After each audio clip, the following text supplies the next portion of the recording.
GE is obviously a battleship, and 13 months to turn around a battleship seems like a very short period of time.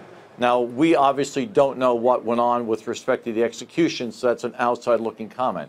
But the other comment I make is I have a fundamental issue with board members stepping in as the permanent CEO. It really kind of perverts the role of the board member to provide advice and counsel to the CEO. And what's remarkable to me, we talk about the 13 months that the ex-CEO is in place. The new board members and lead independent directors are there for 7 months. So for them in that 7-month period of time to understand exactly what's going on and a board member to say, yes, I can run this whole thing, seems a little unusual to me. And I think, you want ex-CEOs on the board, but in a real sense, those ex-CEOs should say, I'm not here for the CEO's job, and make a commitment to that. Because once that elephant is in the room, it's a different dynamic, and it's not the proper dynamic between a CEO and its board. Interesting. But given the urgency regarding the restructuring, what would have been the better alternative? I mean, arguably bringing in an outsider would have taken them even longer to get up to speed. Would you have gone with someone from within? So, we're not on the inside, so I hate to just make these random guesses, but I think, outside the GE, right, when you have a large company, when you hire a new CEO, it's going to take a while for them to change that organization around. They do not have a magic wand.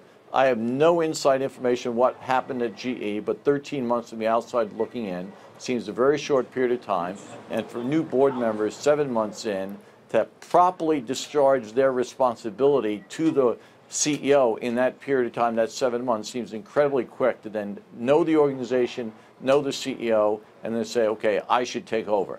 So my biggest point, though, is board members should not try to become CEOs, because then they cannot, in that period of time, effectively function as a board member and provide advice, counsel, and guidance to the CEO.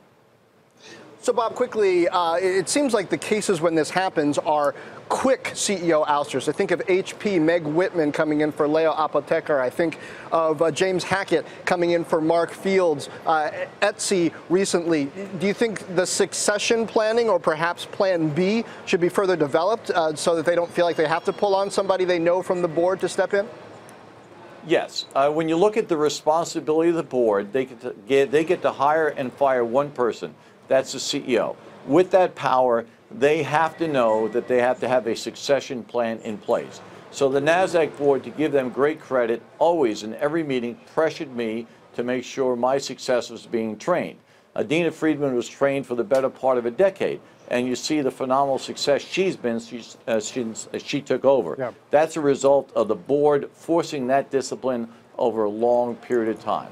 So the board always has to be in a position to, one, have the confidence in the CEO and have an active development plan for the successive CEO.